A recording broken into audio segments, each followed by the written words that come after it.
Muito boa tarde a todos os munícipes que estão nos acompanhando através de suas moradias. Hoje, 4 de junho de 2021, estou aqui com a honrosa presença do professor Marcos Vasconcelos, que vem a brilhantar aí a nossa 11ª palestra, promovida através da Escola do Legislativo e da Câmara Municipal de Matinhos. Esse mês de junho é um mês especial para todos nós matinhenses. É um mês em que comemoraremos aí o 54º aniversário de emancipação política do nosso município, e com muita alegria nós traremos aí informações e ações importantes para homenagear a nossa cidade. Fica aqui o nosso prévio agradecimento a você, professor, seja muito bem-vindo a essa Casa de Leis, não só para falar do assunto que hoje tratará, mas de outros tantos aí que nós sabemos que vai enriquecer muito os nossos amigos matinhenses. Muito obrigado, ótima palestra. Lembrando que é uma série aí especial no mês de junho, onde começaremos aí com a questão da pré-história, né, dos nossos moradores do litoral do Paraná, e depois aí durante o mês todo de junho nós teremos grandes surpresas para todos vocês. Muito obrigado a todos e obrigado, professor. Muito obrigado, Mário. Pessoal, uma satisfação, é uma honra estar aqui com vocês. Quero agradecer o convite por parte da Câmara, quero agradecer o convite por parte principalmente da figura do Mário. Eu vou tirar minha máscara aqui, porque nós estamos realmente apenas em 3 pessoas bem distanciadas, né? Então, vou tirar minha máscara, até porque eu falo muito e vou acabar engolindo a máscara aqui ao longo da palestra. Então, para ficar mais à vontade, que todos possam me escutar melhor, vou falar assim. Quero parabenizar a iniciativa da Câmara Municipal, e eu acho importantíssimo isso que está acontecendo. Eu tenho acompanhado todas as palestras, são temas variados, de altíssima importância, e é super importante, né, super interessante você sempre trazer conhecimento às pessoas, sempre trazer informação ao público em geral, né, não só de Matinhos, mas todo mundo que tem acesso, e essas palestras estão disponíveis. Quero dizer para vocês todos que é uma satisfação enorme estar aqui. Como o Mário já falou, nós estamos aí começando uma semana importantíssima por vários motivos. Um deles é que no dia 12, aí, semana que vem, dia 12 de junho, aniversário da nossa querida Matinhos, né? Sempre um prazer, então, fazer parte desse evento. E também temos que lembrar, importantíssimo lembrar, que dia 5 de junho é Dia Mundial do Meio Ambiente, então nós estamos também numa semana do meio ambiente, que tem uma relação total com a história, com a cultura, com o social, né? Então é importantíssimo, nós estamos fazendo parte disso. Eu fico muito satisfeito de estar então abrindo essa, na verdade hoje é uma sexta-feira, mas podemos dizer que estamos abrindo, né, os eventos da semana seguinte. Então um viva a cultura, um viva a história, um viva a ciência e um viva a nossa cidade de Matinhos. Então é uma satisfação estar aqui com vocês, compartilhando não só o meu conhecimento, que é mínimo, mas principalmente a minha paixão pelo tema. Eu sou uma pessoa que desde sempre trabalho com essa parte da história, da ciência, da cultura, do meio ambiente, principalmente relacionado ao litoral do Paraná. Então é muito gostoso dividir com vocês. Então já vou logo começar a minha apresentação, até porque a Câmara ela me permitiu apenas 5 horas aqui de apresentação. Brincadeira, pessoal, não desliguem os aparelhos, não abandonem a assistir a palestra, mas como é muita informação para passar, né, e como professor, todo bom professor, a gente gosta mesmo de falar, mesmo não tendo um público presente, mas espero que muitos estejam nos assistindo. Então, é um prazer começar a apresentar para vocês um tema tão importante, que faz parte da nossa história, mas basicamente da nossa pré-história. Então, antes de começar a minha apresentação definitiva, eu gostaria de explicar um pouquinho para vocês o porquê do título da minha palestra, né? O porquê caminhando, né, pela a pré-história do litoral do Paraná, ou porquê caminhando sobre a história do litoral do Paraná. Então, não seria exagero dizer para vocês que a riqueza histórico-cultural do nosso litoral paranaense, dos 7 municípios do nosso litoral, ela é tão grande que, ao caminharmos, nós estaríamos andando em cima da nossa história definitivamente. Eu vou dar um exemplo para vocês. Alguns anos atrás, passeando pela belíssima Rua da Praia de Paranaguá, às margens do rio Itiberê, num ponto bem em frente ali ao lindo Palacete Matias Baum, em Paranaguá, a maré baixa no rio Tiberê me proporcionou visualizar uma parte exposta de sedimentos, e ali dentro dessa parte eu encontrei inúmeros fragmentos de porcelana que datavam do século XIX, alguns vidros de tinteiro também dessa mesma data, né? Então, você veja, a história ela está aflorando. A qualquer momento, você pode tropeçar nela. Tive uma oportunidade, de alguns anos atrás, também caminhando pelo centro de Paranaguá com a minha família. Tinha, uns 2 dias antes, dado uma tempestade de vento. Uma árvore caiu e, ao cair, a raiz da árvore revolveu o solo. E no solo também é uma grande quantidade de fragmentos de louça e vidros de remédio, que também datavam desse período entre século XVIII e XIX. Também tive a oportunidade de caminhar em Antonina, naquela estrada que eu não me recordo agora o nome, os antoninenses que me perdoem, mas saindo do centro de Antonina em direção ao complexo industrial, antigo complexo industrial Matarazzo, os trabalhadores estavam ali instalando uma tubulação, enfim, e os tratores tinham revolvido o solo, e ali também haviam vários fragmentos de louça, vidrarias de remédio, muitos vidros de óleo de rícino, né, que era um remédio muito usado naquele período, ainda se utiliza, mas era uma medicação muito comum naquela época. Então, a qualquer momento, para olhos bem treinados, você pode, ao caminhar numa barranca de rio, ou caminhar no centro da cidade, numa calçada revirada, alguma estrutura assim, você pode realmente caminhar sobre a história do nosso litoral ou sobre a pré-história, né? E ainda antes de entrar diretamente no tema, o porquê pré-história? Qual seria a diferença dessa história ou dessa pré-história? Então, dentro da arqueologia, né, existem 2 subdisciplinas, se é que podemos dizer assim, e que seria a arqueologia histórica e a arqueologia pré-histórica. Eu nem me atrevo a definir o que é a arqueologia histórica ou a arqueologia pré-histórica pela complexidade do tema. Então, na verdade, em vez de definir que seria algo mais engessado, eu vou utilizar de outra maneira. Então, eu faria assim, vou conceitualizar a arqueologia histórica para ficar um pouquinho mais fácil de entendermos a palestra que nós vamos começar aqui. Então, nós podemos conceitualizar a arqueologia histórica como algo que tem início a partir da movimentação do europeu em direção ao Novo Mundo. Ou seja, aqui no caso do Brasil, nós estabeleceríamos uma data de início do estudo da arqueologia histórica e de todas as suas ferramentas, todas as suas metodologias, a partir do ano de 1500, né? Essa data bastante conhecida, a data do descobrimento.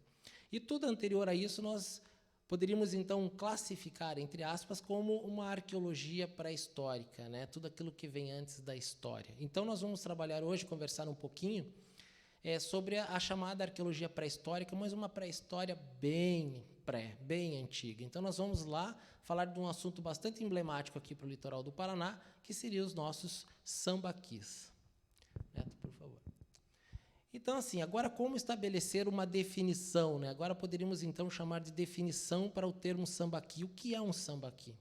Então, por definição, nós podemos dizer que o sambaqui, o termo sambaqui, ele deriva da etimologia tupi, em que tamba significa conchas e qui significa amontoados, montanhas. Ou seja, o sambaquis, a grosso modo, de maneira geral, ele seria uma montanha de conchas. Mas isso é uma definição muito simplista, né? Há toda uma complexidade com relação à temática sambaqui. O sambaqui é muito mais do que isso, né? Antigos estudos, antigos pesquisadores costumavam dizer que os sambaquis eles eram restos de alimentação, restos de antigas cozinhas e restos alimentares, né? O que também não justifica a complexidade do tema.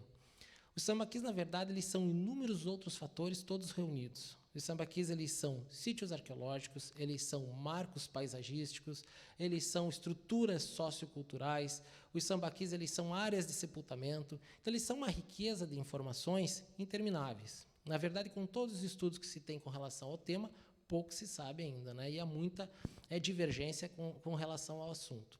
Então, você definir o sambaqui como um único termo é muito difícil. O que a gente pode se limitar é dizer que realmente o termo é isso, deriva do tupi e é uma montanha de conchas. E para entendermos um pouco melhor como esses sambaquis eles se desenvolveram na paisagem, a gente se remete ao próximo slide. E eu espero que você esteja conseguindo visualizar as imagens, que tem uma riqueza nessas imagens. Então, quem puder amplie sua tela, porque eu vou trazer bastante imagens interessantes aí ao longo da conversa. E nessa tabelinha que nós temos aí na apresentação de vocês, na verdade, nessa tabela, nós temos uma infinidade de nomes complexos, né? Que está aí uma tabela técnica com relação a períodos e eras geológicas, mas o que é importante para nós é pegarmos a primeira linha lá em cima no período, chamado período quaternário, né, com o primeiro nomezinho da época, que seria o Holoceno, porque é justamente neste momento geológico em que começam a surgir os sambaquis aqui no litoral do Paraná.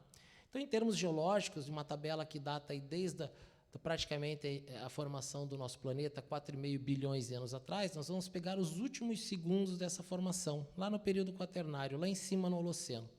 Então, é nesse período holocênico em que começam a surgir os nossos sambaquis. E que período é esse? É um período que considera-se ele desde os tempos atuais até aproximadamente 12 mil anos antes do presente, né? Esse termo antes do presente também para explicar para todos, significa anterior ao ano de 1950, que é um ano que começa a se utilizar, então, o processo de datação por carbono 14. Então, quando nós dizemos que é anterior ao presente, é anterior ao ano de 1950, por convenção. Então, nesse período holocênico, ali, isso que é importante para nós entendermos, essa primeira linhazinha ali dessa tabela que eu estou mostrando nos slides, é justamente nós compreendermos que, nesse período, nós tivemos inúmeras transformações geológicas no nosso planeta, e, lógico, aqui na nossa região, e acompanhando essas transformações, nós tivemos também o surgimento e a construção, então, desses sambaquis. No mais, os nomes vocês não precisam levar em consideração, a não ser que vocês queiram considerar como ideias para nome de filhos também, que é uma coisa bastante interessante, né? Você pode dizer assim, ó, Devoniano, venha com o pai, né? Ou então, Paleozoico, Proterozoico, a mãe está chamando. Mas, brincadeiras à parte, o importante, então, é compreendermos essa primeira fase, esse primeiro período. Por favor. Com relação a esse mesmo período geológico, então, o que é interessante nós entendermos? Ao longo tanto do Pleistoceno quanto do Holoceno, nós tivemos inúmeras movimentações geológicas do nosso planeta, né, e, consequentemente, aqui no litoral também, de formação geomorfológica da nossa região. Então, dois importantes movimentos que nós tivemos aqui para a formação da nossa região é justamente a intemperização da Serra do Mar, ou seja, a nossa Serra da Prata também, aqui, que faz parte do complexo da Serra do Mar. Essa intemperização, que seria esse desgaste, né, por fatores ambientais, como vento, chuva, temperatura. Esse desgaste da serra, ela era carreada, todo esse sedimento era carreado e vinha a ser depositado, então, em planície litorânea, né, a planície costeira. E também os movimentos de subida e descida do mar, ou seja, os movimentos de transgressão e regressão marinha, ao longo desses milhares de anos. E todos esses movimentos do mar, eles traziam sedimento que se depositavam na planície litorânea, retornavam, esses sedimentos ficavam. Então, a nossa planície costeira, por isso tecnicamente chamada de planície quaternária, porque ela se forma nesse período quaternário, como eu mostrei na tabela anterior, essa planície costeira ela tem uma idade geológica muito recente. Então, nós vivemos numa estrutura, os 7 municípios do litoral do Paraná estão em cima de uma estrutura geomorfológica extremamente recente, extremamente delicada, e que deve ser tratada com todo carinho, principalmente quando a gente fala e tomadas de decisões, em grandes construções. Então, nós estamos numa área delicada, numa área super interessante, que, além de tudo, tem toda uma cobertura vegetal associada, né? E todo esse aporte histórico, cultural também associado a esse ambiente. Então, deve ser tratado com todo o cuidado que a delicadeza do ambiente necessita. Então, nesses movimentos de transgressão, de subida e descida do mar ao longo das glaciações, das chamadas glaciações, nós tivemos, então, momentos em que o mar atingiu a vertente, as encostas da Serra do Mar, e tivemos momentos em que o mar se afastou, inclusive, do nosso belíssimo arquipélago de Currais. O mar chegou a ficar recuado atrás do arquipélago de Currais. Então, foram extremos impressionantes que a gente não consegue nem imaginar como isso possa ter acontecido, mas realmente aconteceu. Então, nessa imagem que está aparecendo para vocês agora, nós temos, então, uma imagem da Baía de Guaratuba, completamente inundada, em um período aí de aproximadamente 5.500 anos atrás, e depois um momento de regressão do mar, em que simplesmente a Baía de Guaratuba toma a configuração atual, né? Mas também teve um momento em que simplesmente o mar recua de tal forma que a baía acaba ficando seca como um pequeno rio. Então, acompanhando esses movimentos, principalmente nesse último período, dessa última época do período quaternário, estavam os povos construtores de sambaquis. Então, às vezes, é muito comum você encontrar um sambaqui tão afastado da linha de costa, ou tão afastado da própria Bahia, ou de Paranaguá, ou de Guaratuba, e pensar, mas por que a construção tão distante, né? Essa construção ela está diretamente associada a esses diferentes movimentos de transgressão e regressão marinha. Então, nós temos que analisar esses sítios de acordo com a lembrança, né, sempre tendo em mente esses diferentes momentos de transgressão, de avanço e recuo do mar. Por favor.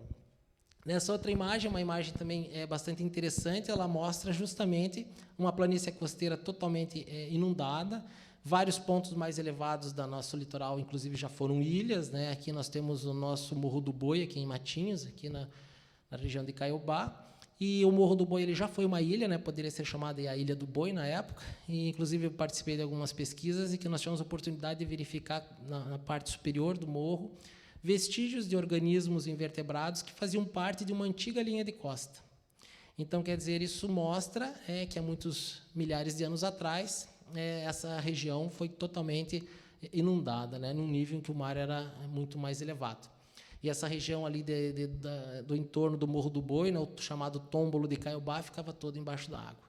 E tivemos um momento que a própria Ilha do Mel ficou submersa, né, com poucos pontos expostos, e assim como tivemos momentos em que praticamente ela ficou, não era mais ilha, né, ou seja, o mar tinha recuado tanto que tinha simplesmente desaparecido do cenário. Por favor. Pode passar o próximo. Esses movimentos constantes de transgressão e regressão marinha, ou subida e descida do mar, na verdade, eles formavam os chamados cordões de restinga, né? Esses conjuntos de cordões de restinga são os feixes de restinga, né? Um termo criado em 1940 por um pesquisador chamado Lamego, e é uma informação muito importante, porque, na verdade, essas formações geológicas, né, o termo restinga, tão debatido, né, trazendo esse tema agora, principalmente na chegada da Semana do Meio Ambiente, tão importante, esses cordões de restinga, que é um termo da geologia emprestado pela botânica, ou seja, toda a cobertura vegetacional em cima dessa formação geológica, ela é chamada de vegetação de restinga. Então, ela é tão importante porque ela mantém a estrutura coesa de uma formação geológica tão delicada. Esses cordões eles permanecem ali, essa estrutura toda permanece ali justamente pela fixação dessa vegetação. Então, nós temos, lógico, uma formação de vários tipos vegetacionais diferentes. Nós temos a vegetação pioneira fixadora de dunas, que é essa restinga conhecida de beira de praia, né? Muitas vezes judiada e retirada erroneamente, que mantém essas dunas frontais incipientes, evitando maiores problemas sociais, econômicos, ambientais, né, que nós estamos acostumados a ver, com relação, inclusive, aos processos erosivos. Então, essa vegetação de restinga ela mantém essa formação geológica de cordões de restinga.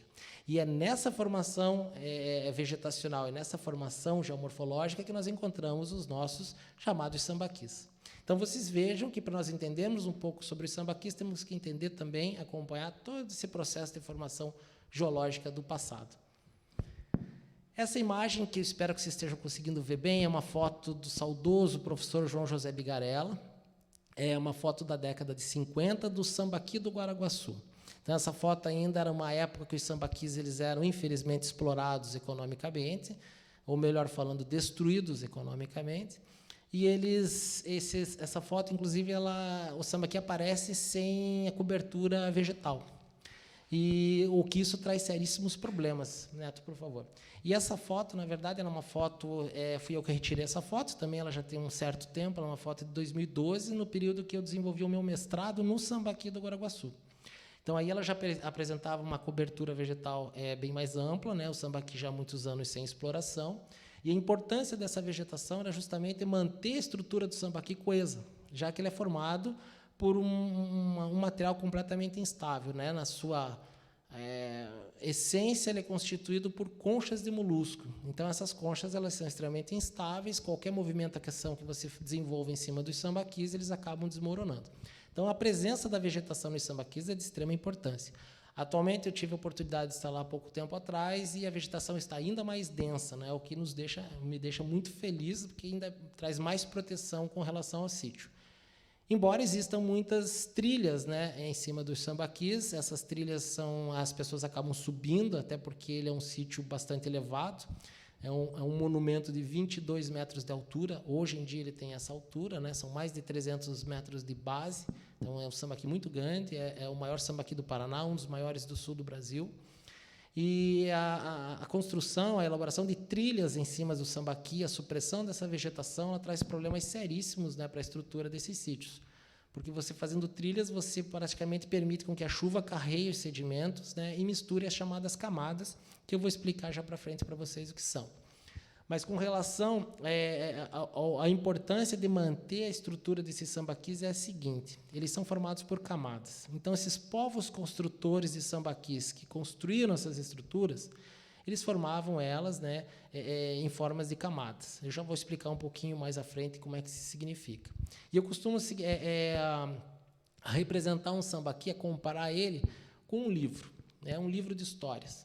Cada página que você abre do livro, há uma informação diferente, há uma curiosidade diferente, há uma imagem diferente. E o sambaqui também, só que em vez de folhas, seriam camadas. Em cada camada que você abre no sambaqui, você vai obter informações diferenciadas, você vai obter materiais diferenciados. É sempre uma novidade, sempre uma curiosidade.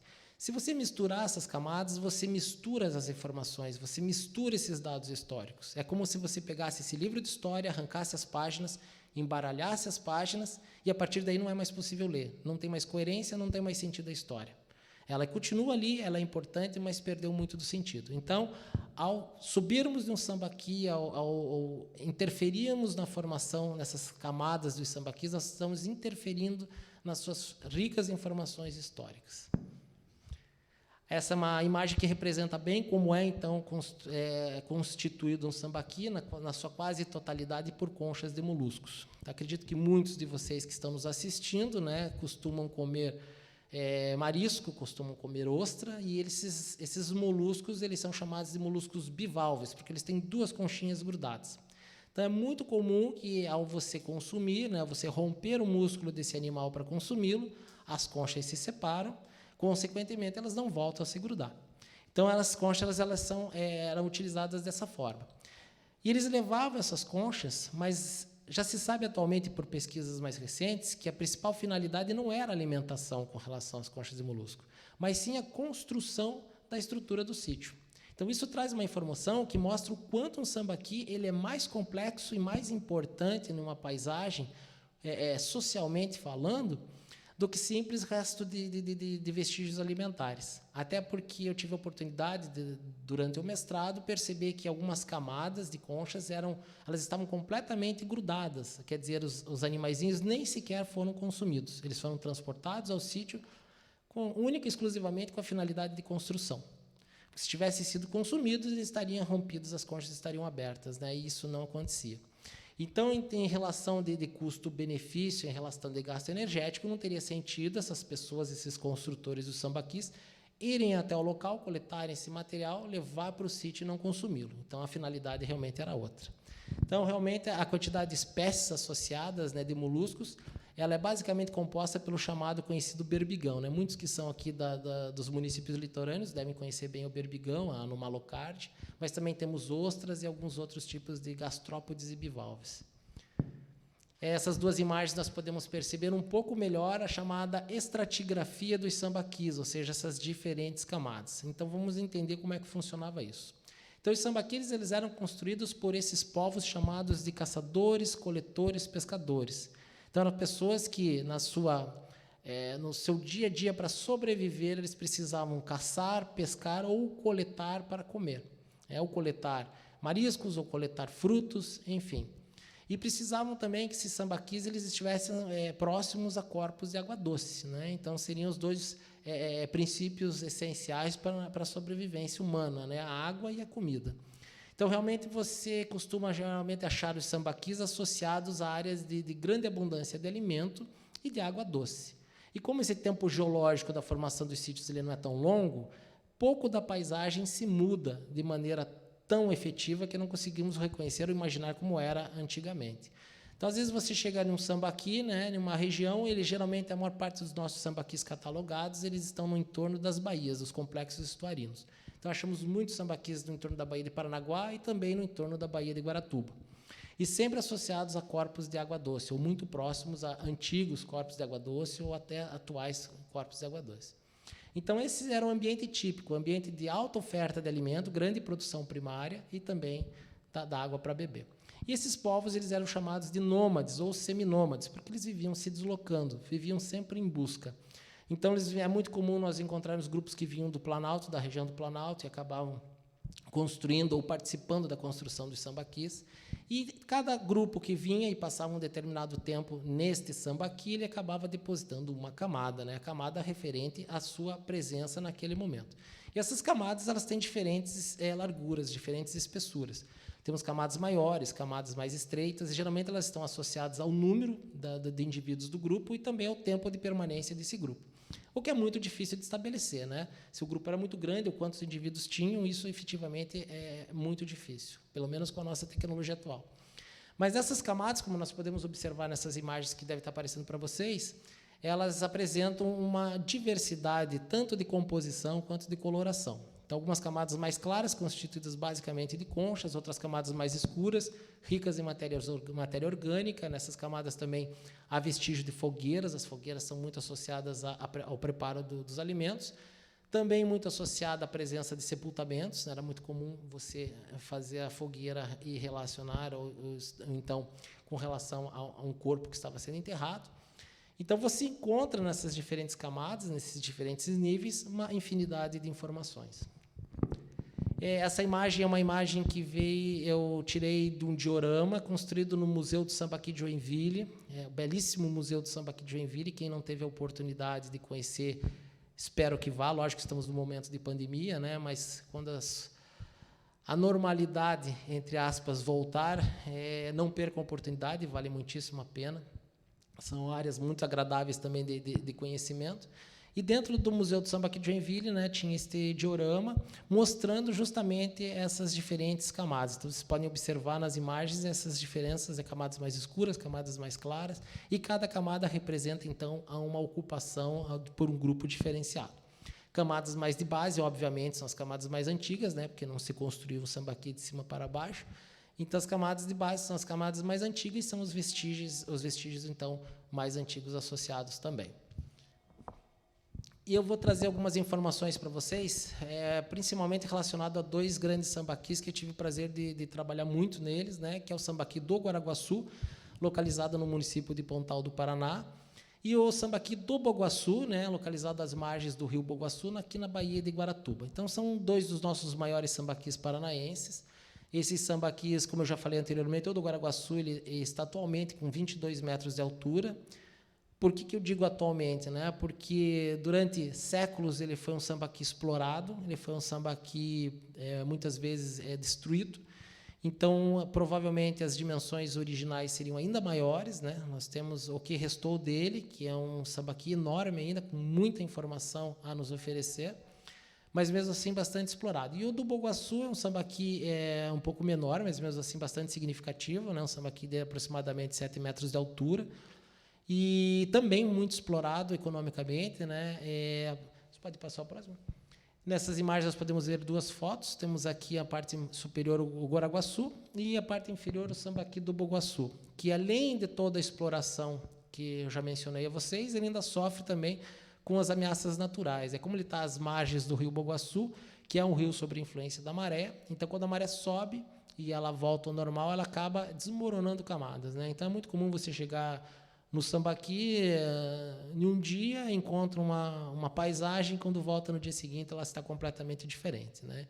Então, sempre você acaba observando objetos diferentes, inclusive vestígios de sepultamentos, né, esqueletos humanos, que se disponibilizam de um dia para o outro através da influência das marés. Então, apesar de todas as ameaças que já passaram por parte do homem, eles também sofrem ameaças naturais, né, principalmente o Boguaçu.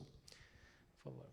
E aqui uma foto só para dar uma ideia, né, das espécies de concha e como elas são dispostas, então, nessas camadas. Então, aqui nós temos aí uma Anomalocardia brasiliana, né, atualmente flexuosa, mas também encontramos ostra e uma infinidade de outros moluscos também. Mas entre essas camadas, nós temos vestígios, muitos vestígios de ossos, né, de peixes, ossos de aves, ossos de mamíferos, e considera-se, inclusive, o seguinte, que a quantidade de proteína ingerida através do consumo dos moluscos, ela é muito pequena com relação à quantidade de proteína que pode ser ingerida através de aves, mamíferos, peixes, né? Então, a grosso modo, nós poderíamos fazer o seguinte comparativo. Ao consumirmos uma ostra, nós consumiríamos cerca de 20% de proteína. Os outros 80% é concha, é descarte. Já um peixe, um mamífero, ao você consumir, você consome 80% de proteína e o 20% é osso, é esqueleto, é espinha e é descarte, né? Ou seja, é muito mais interessante no custo energético de benefício você consumir esses outros animais do que os moluscos. Portanto, o molusco tem mais a finalidade estrutural mesmo. Outra coisa importantíssima relacionada aos sambaquis, e é o que nos faz conhecer um pouco mais sobre essas estruturas, né, é que eles são sítios arqueológicos que guardam grandes informações culturais. Mas o que são esses sítios arqueológicos, né? Então, o sítio arqueológico é toda a área que apresenta remanescentes, vestígios de antigas ocupações humanas. E esses vestígios eles podem ser os mais variados, desde fragmentos de louça, desde vestígios de garrafinhas de vidro, ou ossos, ou pinturas, as chamadas pinturas rupestres, ou inscrições rupestres, né, pinturas e inscrições às rochas. Então, todo tipo de vestígio de antigas ocupações humanas, elas nos trazem, elas nos relatam como era o modo de vida das pessoas que passaram por ali. Sejam há 60, 70 anos atrás, ou há 50, 60 mil anos atrás. Então, esses vestígios se preservam de uma forma ou de outra, e com eles nos trazem uma infinidade de informações. Então, com relação aos aspectos culturais encontrados em sambaquis, nós temos vários, né? Vou mostrar alguns para vocês. Então, aqui ela é, na verdade, um desenho, uma imagem de uma lâmina de pedra. Então, é muito comum você encontrar instrumentos chamados instrumentos líticos, né? São instrumentos feitos a partir de rocha, e eles eram trabalhados das mais diversas maneiras, né? Alguns grupos costumavam simplesmente lascar a rocha. Essas lascas mesmas, elas acabavam se tornando ferramentas importantes de corte. Outras delas, até trouxe algum material para mostrar, né? Essa aqui é uma machadinha com mais estilo lascado, um material proveniente da Ilha da Cotinga. Outro importante ambiente do litoral do Paraná, riquíssima história. Já alguns machadinhos, algumas outras, elas já teve todo um aperfeiçoamento tecnológico, né? Ou seja, as pessoas que manuseavam essas ferramentas percebiam que elas podiam, inclusive, machucar a própria mão com lascas afiadas de pedra. Então, tem todo um polimento numa das partes, né, do embasamento, mais fácil de você segurar essa estrutura, essa machadinha, funcionaria como um encabamento, e isso faria com que facilitasse o manuseio na hora de utilizar esse artefato. Então, nós temos também ferramentas um pouco mais polidas. Essa imagem também é uma foto do Museu do Sambaqui de Joinville, né? Vocês vão me ouvir falar muito do museu, porque eu trouxe bastante imagem de lá. O acervo deles é maravilhoso. Então, nós temos aqui machadinhas bem polidas, lâminas de machado, 4 lâminas, né? Aqui trouxe também um material, espero que vocês consigam visualizar. São machadinhas, essa é encontrada no Guaraguaçu, com a lâmina bem polida, já com encabamento bem trabalhado. Então, esse material ele já foi feito com uma tecnologia diferenciada. Então, esses grupos já pensavam em inserir o cabo de madeira, por exemplo, nessa estrutura. Geralmente, esse material orgânico, né, a madeira, as fibras vegetais, elas dificilmente se preservam. Embora, há pouco tempo atrás, um grupo de pesquisadores aqui de Guaratuba descobriu trançados vegetais em alguns sambaquis aqui da Baía de Guaratuba. Isso é uma informação extremamente importante. Embora a gente sempre desconfie da existência desse tipo de material, pela dificuldade na preservação, é difícil de você confirmar. Então, na verdade, esse material foi confirmado, né? A presença desse material confirma a existência desses artefatos. Geralmente, os trançados podem estar relacionados, inclusive, à atividade da pesca, né? A construção, a criação de redes de pesca. Também existia a existência de encabamentos ou de estacas na construção de casas, possivelmente. Há vestígios disso, mas a preservação desse material é mais raro. Por favor. Há várias outras ferramentas também encontradas em sambaquis. Aqui nós temos o exemplo dos chamados quebra-coquinhos, que são ferramentas importantes também, em que de uma base de pedra existiam orifícios distribuídos, ou um único orifício central, com uma certa concavidade, em que você depositava, encaixava aquela coquinho, aquela semente, né? E com um batedor acabava quebrando essa semente para conseguir consumir a polpa, né? A parte interna.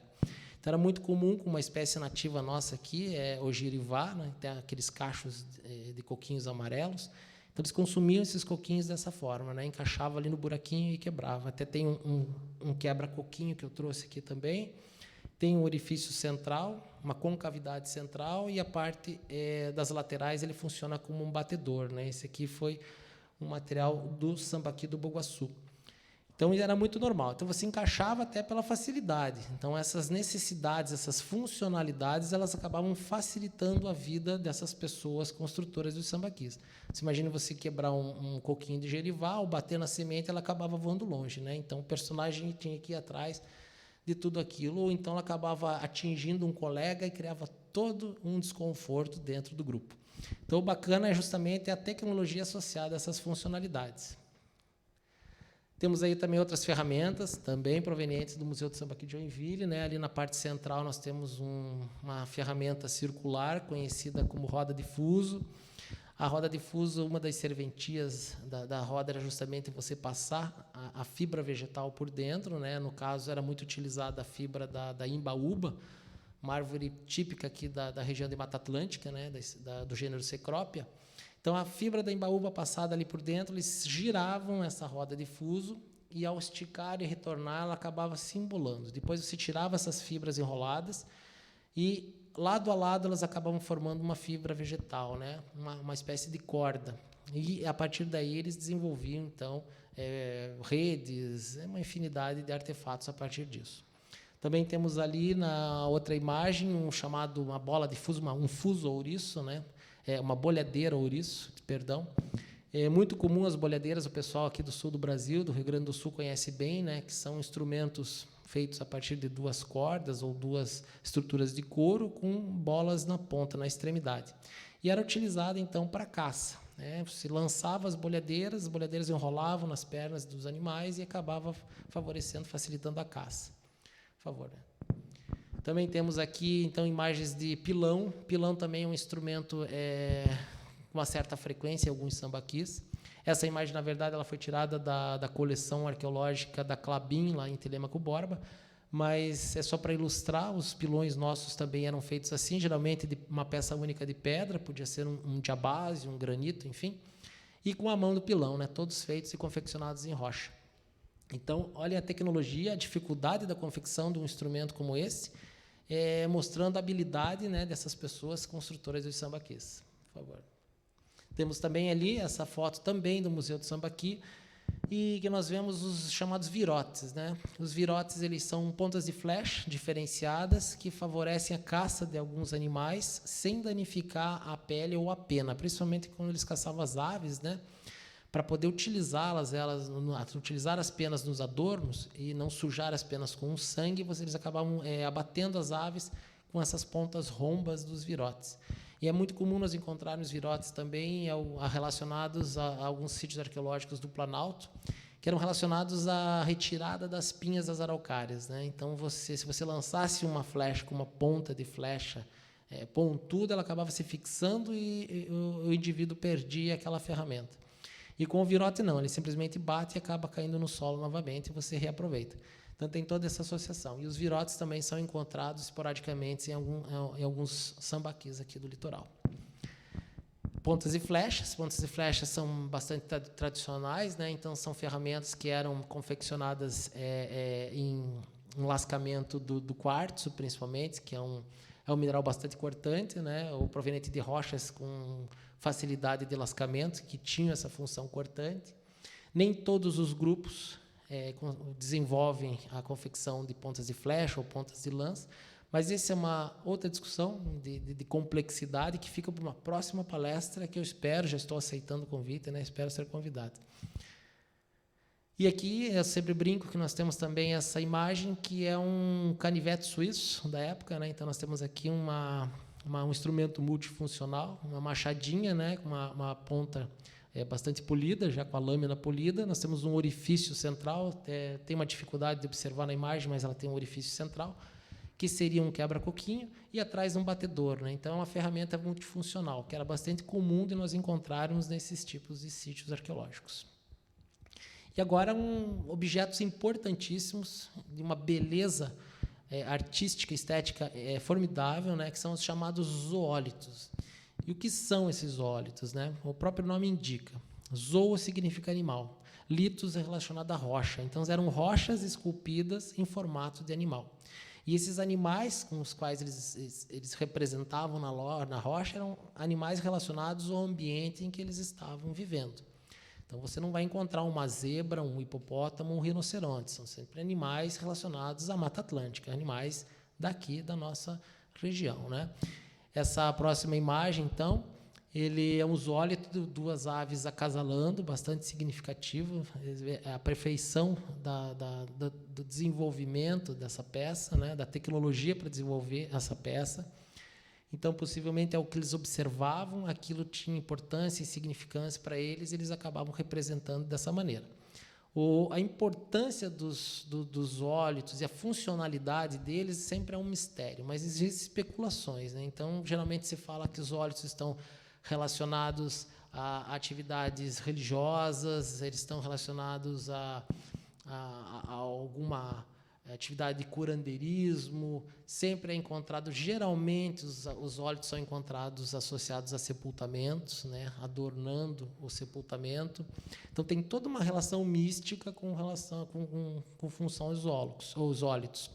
Alguns ólitos eles apresentam uma concavidade na parte ventral e que, às vezes, é possível perceber sinais de queima. Então, possivelmente, queimaram alguma semente, alguma erva, alguma folha ali, né? Isso teve algum significado simbólico, sem dúvidas.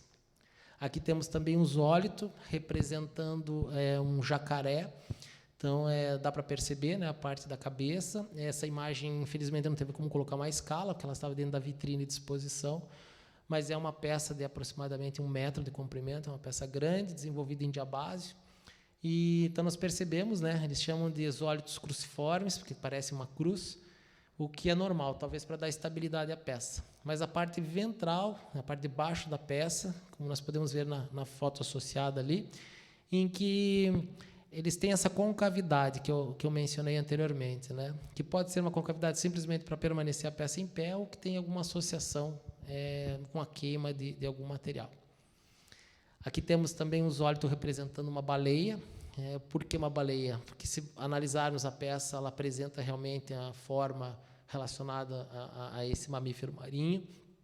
Tem a representação da cauda, né, no sentido horizontal. E na imagem a gente não representa todos os detalhes, mas é possível ver também a presença da boca, enfim. E como a presença das baleias, dos mamíferos marinhos em geral, né, golfinhos, baleias, era muito grande nos sambaquis, porque a gente encontra vestígios de ossos de baleia em grande quantidade, então provavelmente eles também representavam elas nos zoólitos. Aqui é mais um peixe, né, bastante comprido, realmente eu não sei definir o significado dessa peça, mas está associado a algum peixe, algum organismo assim, também é uma peça bastante grande. Por favor, Neto.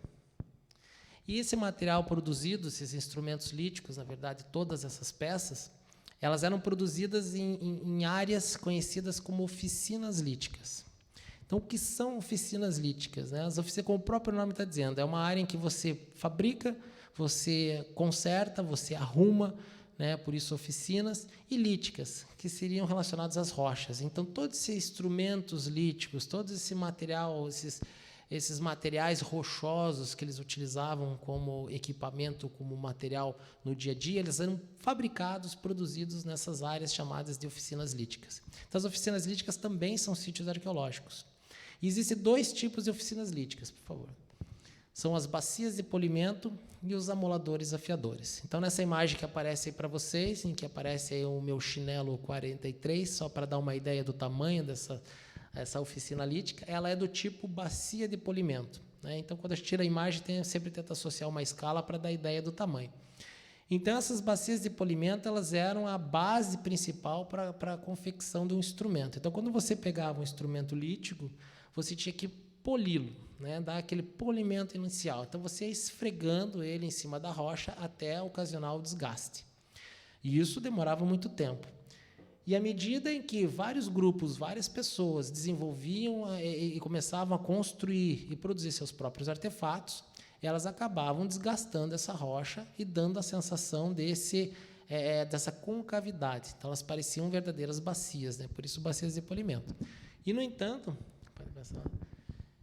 para complementar a fabricação desses instrumentos, ou seja, para produzir uma lâmina mais afiada, eles acabavam desenvolvendo movimentos mais retilíneos e acabavam dando origem aos chamados afiadores amoladores. Então, são esses dois tipos principais, né? As bacias de polimento, os afiadores amoladores, e através dessas estruturas, dessas oficinas líticas, nós tínhamos, então, a fabricação dessas machadinhas, né, que acabavam aparecendo bastante polidas, com lâminas bem trabalhadas. E essas oficinas líticas, elas são sítios arqueológicos importantíssimos e que acabam sendo um dos principais pontos de busca do chamado turismo histórico-arqueológico. E aqui no município de Matinhas nós temos uma riqueza enorme em termos de oficinas líticas, né? Eu tive até a oportunidade de alguns anos atrás de publicar um trabalho junto com a minha esposa sobre isso, aqui na região da Praia Mansa, que além de toda a beleza cênica da Praia Mansa, aqui em Caiobá, nós temos também a presença desses sítios chamados de oficinas líticas. Então, há muitas regiões do Brasil, por exemplo, em Santa Catarina, em que a visitação, ou seja, o roteiro voltado a esse turismo histórico-arqueológico, traz muita renda para o município, muita renda para as pessoas que trabalham diretamente relacionadas a isso. Então, aqui em Matinhas, nós temos justamente esse mesmo tipo de material e que deve ser visto com mais carinho e tratado de outra forma. Aqui em Guaratuba, na belíssima Praia de Caieiras, também nós temos uma riqueza enorme de oficinas líticas dos dois tipos. Então, toda aquela região de Caieiras é riquíssima, os costões rochosos dessas oficinas. Também deve ser visualizado com carinho a possibilidade de um turismo histórico-arqueológico voltado para isso. Essa imagem que aparece para vocês, ela é relacionada à Ilha da Sepultura, aqui na Baía de Guaratuba, que nós temos um número enorme, são centenas de oficinas líticas, do tipo bacias de polimento também, encontrados ali. Então, esse material é um material a céu aberto, né? Também de possibilidades de visitação. Então, nós devemos realmente observar essas estruturas, uma vez que elas estão em constante ameaça. Então, é normal, às vezes, você chegar e observar que as oficinas elas foram pichadas, ou então pessoas que fizeram fogueira, aproveitando essa concavidade das oficinas, né? Então, o desaparecimento dessas estruturas ele é muito rápido, e elas estão sempre em constante ameaça, né? Então, deve ser observado por parte do poder público com um carinho todo especial. Por favor, Neto. Aqui temos mais algumas imagens das oficinas líticas ali também da Ilha da Sepultura. É justamente nessas estruturas, então, que se produzia, que se confeccionava esses instrumentos líticos. A partir do cuidado em que nós temos com esse passado e o empoderamento das pessoas da região conhecendo esse material, é que nós podemos trazer, então, a preservação desses monumentos.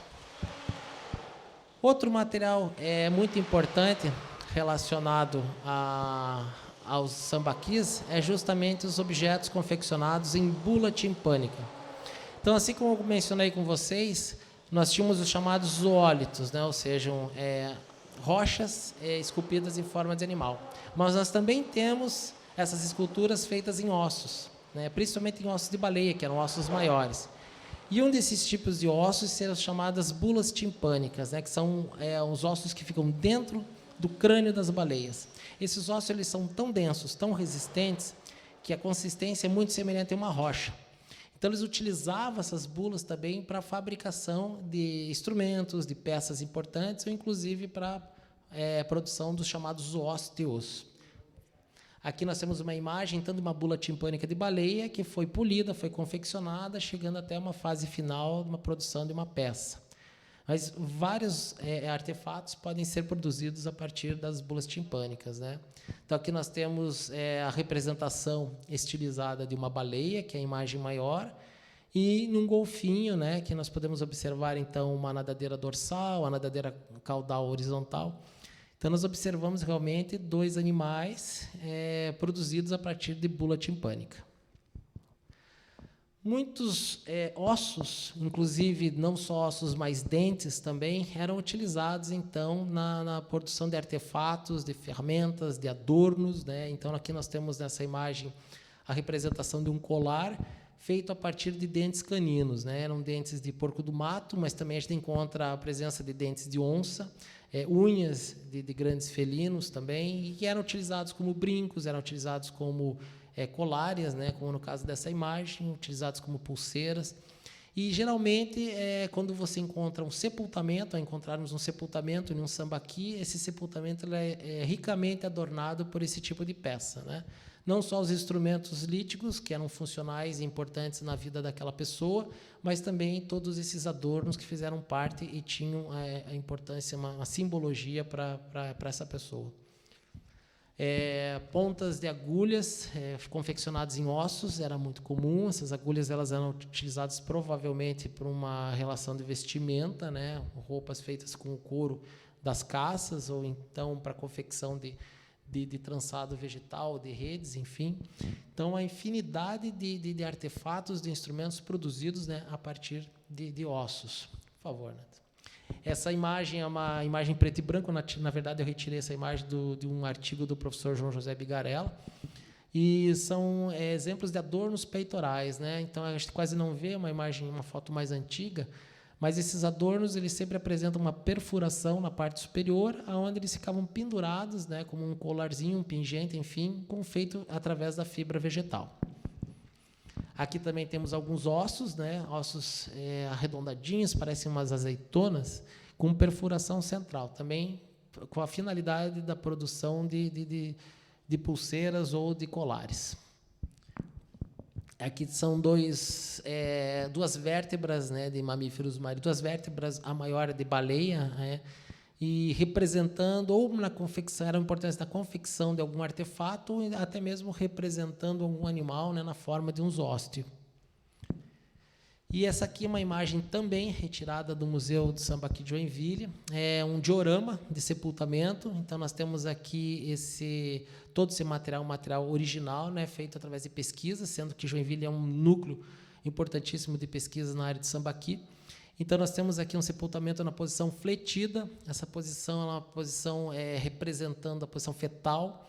Então, muitos sepultamentos em sambaquis eles são encontrados dessa maneira, que acredita-se em algumas culturas, né, que vai-se para outra vida da forma em que veio para essa, né, ou seja, na posição de feto. E, embora na foto nem sempre seja possível observar, mas ela é toda adornada com instrumentos líticos, com colares feitos à base de osso. Era muito comum também pintar o corpo do indivíduo com ocre, né? Ocre é um mineral ferroso, que a gente encontra aqui no litoral do Paraná também. O ocre ele era raspado, esse pó do ocre era misturado com água ou com a saliva e acabavam enfeitando, né, pintando o corpo. Não só dos sepultamentos, não só dos falecidos, mas também das pessoas de maneira geral, em rituais, eles acabavam se pintando através do ocre. E é comum também você desenterrar o esqueleto depois, né, pintar os ossos e novamente enterrá-lo, que a gente chama de sepultamento secundário. Então, aqui mais uma foto desse diorama mostrando, então, né, outro sepultamento em posição fletida, né, são dois sepultamentos fletidos, e associado a instrumentos líticos, né, e a uma riqueza de detalhes e objetos funcionais que eram importantes na vida daquela pessoa. Essa é uma foto muito interessante. Esse sepultamento ele está depositado num local que eu gosto demais, que é o Museu de Arqueologia de Paranaguá, o MAI. O Museu de Arqueologia de Paranaguá ele tem um acervo permanente relacionado a Sambaqui, uma belíssima exposição, né, que nós podemos, inclusive, caminhar ali em cima de uma camada de Sambaqui, e nessa exposição nós encontramos, então, esse sepultamento. Também aparece adornado, né, com um pingente lítico, um pingente de rocha. Temos também um pedacinho de ocre, né, que pintava os ossos, enfim. Então, a exposição do Museu de Arqueologia de Paranaguá vale muito a pena. Infelizmente, às vezes eu converso com parnanguaras que nunca entraram no museu. Então, por favor, vocês têm a obrigação de visitar o Museu de Arqueologia de Paranaguá. Vale muito a pena, não só pela exposição em si, mas pelo fato de entrar na estrutura do museu, que pertencia ao antigo Colégio dos Jesuítas, né, do século XVIII, já vale a visita. Aqui então temos a imagem de 2 crânios, né, lá do Museu do Sambaqui de Joinville, mas a próxima, por favor. É para representar, na verdade, o seguinte, o desgaste dentário dessas pessoas. A boca, na verdade, ela era utilizada, então, como uma outra ferramenta. Então, além dos braços, além das ferramentas produzidas, a boca em si também era uma ferramenta, né, era uma extensão. Então, é muito comum eles abrirem as ostras, os mexilhões com os dentes, eles quebrarem os ossos para o consumo do tecido interno, ali do tutano, ou comer raízes e mal cozidas, ou até mesmo cruas, né? Então, causava um desgaste muito intenso nos dentes. Isso trazia problemas seríssimos de saúde a essas populações. Então, tenho colegas que trabalham justamente com essa classificação, com o estudo desses esqueletos, né, e mostra o quanto é recorrente problemas dentários, né, nesses grupos.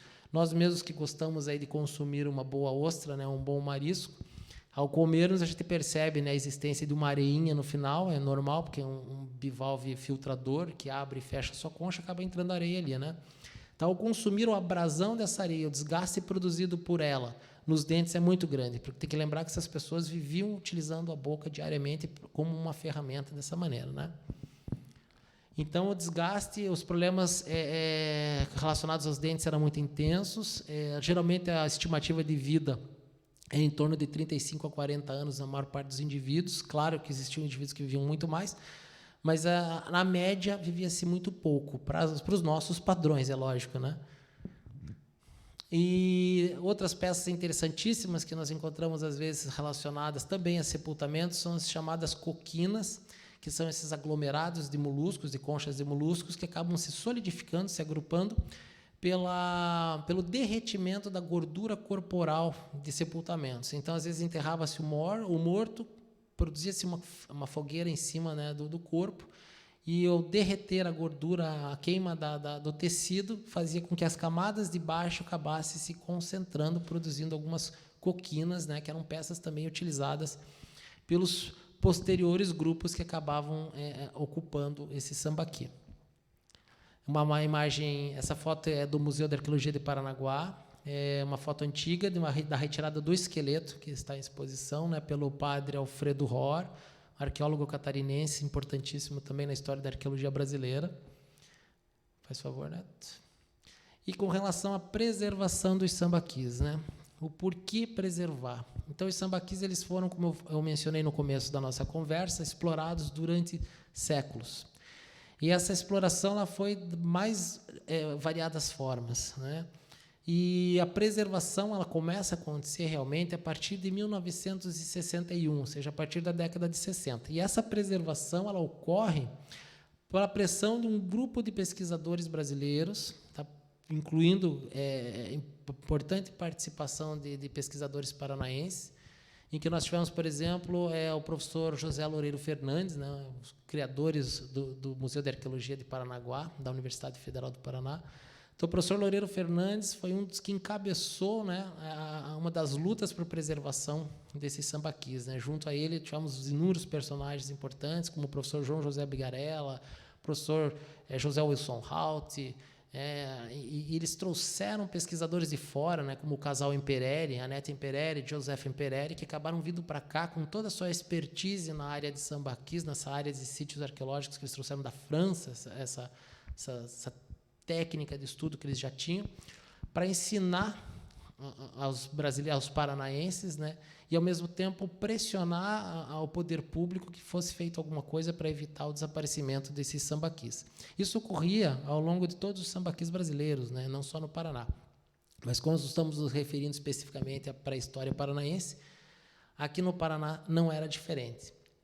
Essa foto é a placa que fica lá em frente ao Sambaqui do Guaraguaçu, mostrando justamente a legislação que trata da preservação desses sambaquis, né? Então, nós temos uma lei federal muito importante, a Lei 3924 de 1961, que foi estabelecida no governo Jânio Quadros, justamente porque, se não fosse feita a pressão nesse período, os sambaquis desapareceriam, né? Muitos desapareceram, mas muitos ainda existem, né?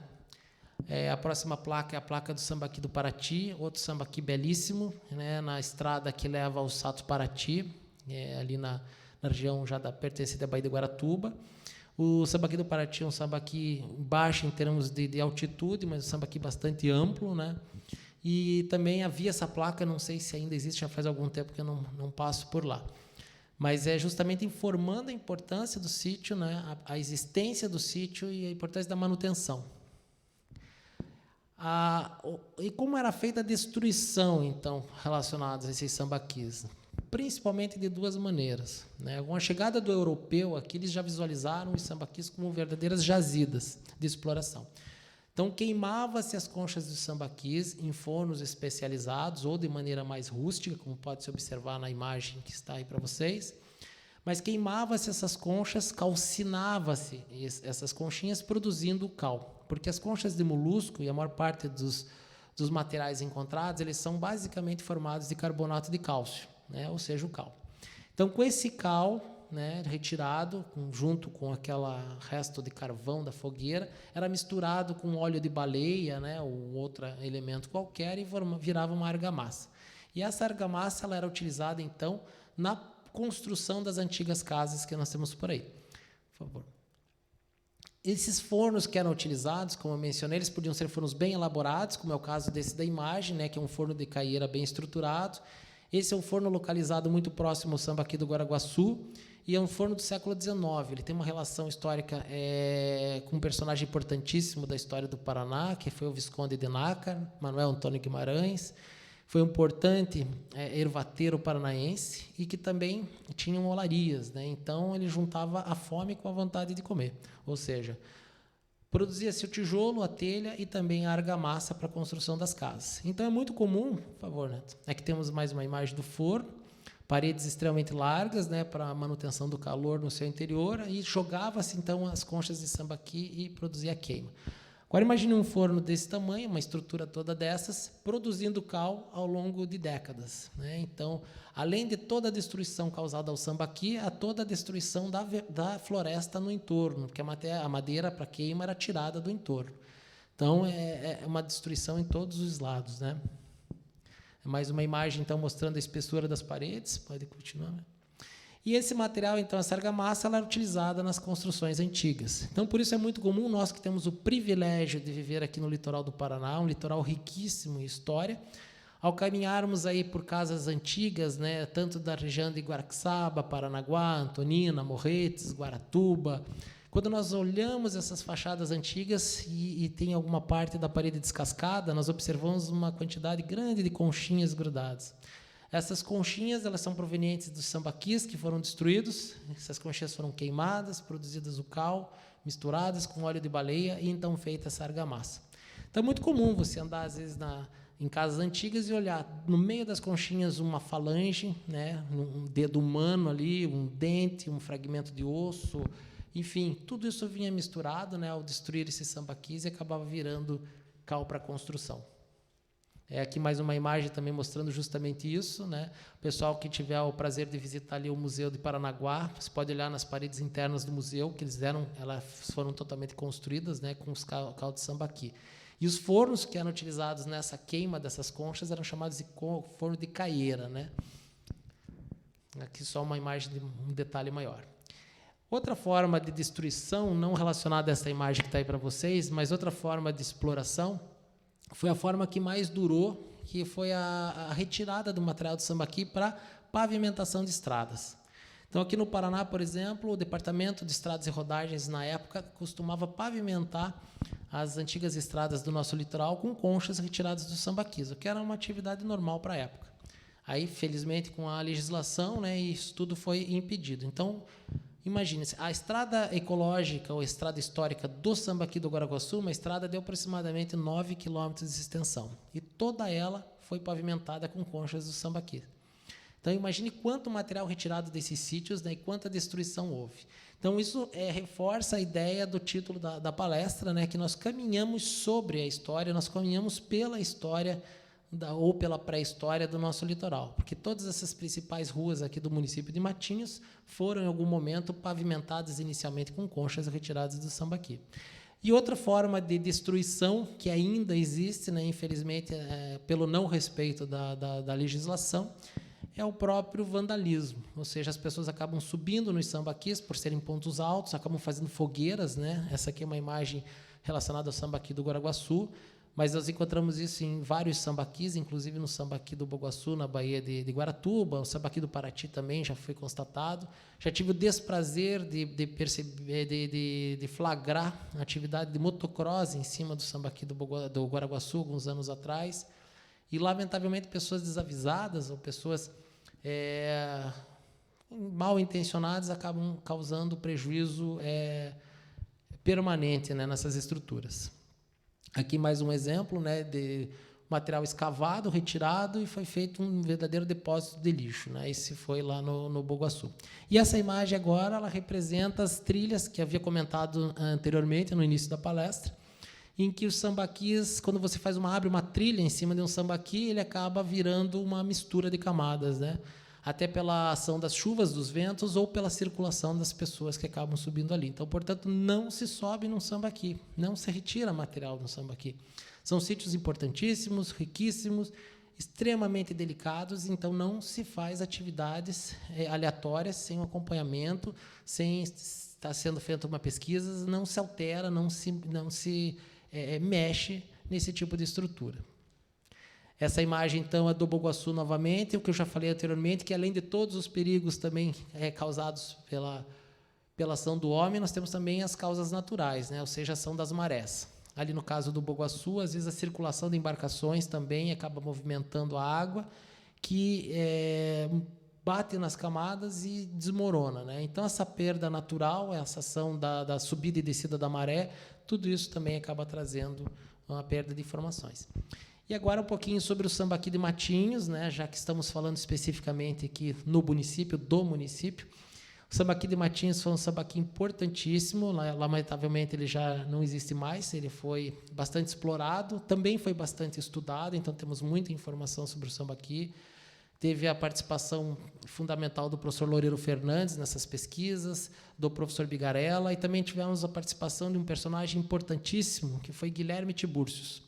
Guilherme Tiburcios foi um apaixonado pelos sambaquis, um apaixonado pela arqueologia, falecido já há muitos anos, e ele acabava acompanhando, né, os trabalhadores do DR, né, no desmonte desses sítios, e ia atrás, inclusive, na hora que eles estavam pavimentando as estradas e coletando material ou peças arqueológicas que ele encontrava. Só que ela acabava recebendo críticas, né, por parte de alguns acadêmicos, porque diz que essa coleta de material ela era uma coleta não sistemática, né, até porque ele também era um autodidata e ele não estava fazendo uma escavação sistemática no sítio. Mas a coleta de material e essa coleção particular dele nos propiciou a existência do Museu do Sambaqui de Joinville, que por vários motivos particulares esse material acabou não ficando no estado do Paraná, e foi adquirido por Joinville e deu-se origem ao Museu do Sambaqui. Então, grande parte do acervo deles é proveniente de sambaquis do Paraná e principalmente do sambaqui de Matinhos. Para quem não conhece ou não sabe um pouco da nossa história, o sambaqui de Matinhos ele ficava ali muito próximo ao material de construção praiana, algumas casas ali em cima, né? Então, ali ficava o sambaqui de Matinhos, bem junto ao chamado Morro do Sambaqui, é aquele morro que fica em frente ao Morro do Escalvado, ali é o morro do antigo Morro do Teleférico. Então, aquele morro se chama Morro do Sambaqui justamente pela presença do sambaqui de Matinhos. O sambaqui de Matinhos ele datava de aproximadamente 3.000 anos antes do presente, né, um sambaqui relativamente antigo, e teve uma riqueza de informações culturais imensas ali. Então, foi tirado muito zoólito, foram tirados muito material confeccionado em osso de baleia, centenas de sepultamentos foram encontrados ali também. Então, a informação cultural que se obteve nas pesquisas realizadas e que se perdeu, com certeza, com essa exploração errada na época, foi muito grande. Por favor. Aqui é uma foto antiga, né, também do sambaqui de Matinhos, era um sambaqui relativamente alto. Hoje em dia, a gente encontra poucos vestígios desse sítio dentro de algumas propriedades. Esse material também foi tirado, era uma espécie de uma coquina, né? Então, fragmento de crânio associado a conchas. Essa é só, na verdade, para mostrar essa imagem, né, de sepultamentos associados ao material depositado. E aqui é uma foto retirada de dentro do quintal de uma das propriedades que estão em cima do antigo Sambaqui. Então, ainda é possível visualizar uma grande quantidade de vestígios e conchas ali. Possivelmente, se escavarmos esses quintais, essas áreas, ainda sairia bastante informação, né? Então, pessoal, de maneira geral, a apresentação é essa. Acabo me estendendo, sou apaixonado pelo tema, mas a principal informação, a principal mensagem que eu quero deixar aqui para vocês através dessa palestra é justamente que nós vivemos de um ambiente que é chamado de Litoral do Paraná, constituído por 7 belíssimos municípios e que apresenta uma riqueza histórico-cultural formidável. Nós temos, então, um patrimônio à nossa disposição que está aí precisando ser preservado, precisando ser conhecido, precisando ser estudado. Então, a principal mensagem é essa. A nossa história é riquíssima. A riqueza histórica do município de Matinhos e dos outros 6 municípios do litoral paranaense é enorme. E está aí à nossa disposição para que a gente possa conhecer, que a gente possa saber mais sobre ela e também possamos cuidar. Então, mais uma vez, obrigado a todos e mais uma vez, obrigado à organização. Parabéns pelo evento.